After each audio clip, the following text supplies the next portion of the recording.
అసలేమైంది? ఉన్నట్టుండి రాజశేఖర్ సార్ కరుణాకర్ గారికి మళ్ళీ పవర్స్ ఇచ్చేశారేంటి? మనం ఊరెళ్ళాక బిజినెస్లో చిన్న ప్రాబ్లం వచ్చింది. అయ్యో, ఏంటి సార్ మీరనేది? అంటే నా వల్లే మళ్ళీ సమస్య? నన్ను క్షమించండి సార్. చచా, అలా ఏం కాదానంది. నేను బిజినెస్ వదిలేసి మీతో ఊరు రావడం వల్ల డాడ్ నా మీద కొంచెం కోపంగా ఉన్నారు.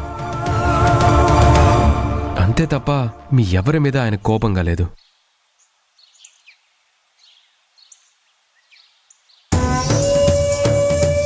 అంతే తప్ప మీ ఎవరి మీద ఆయన కోపంగా లేదు.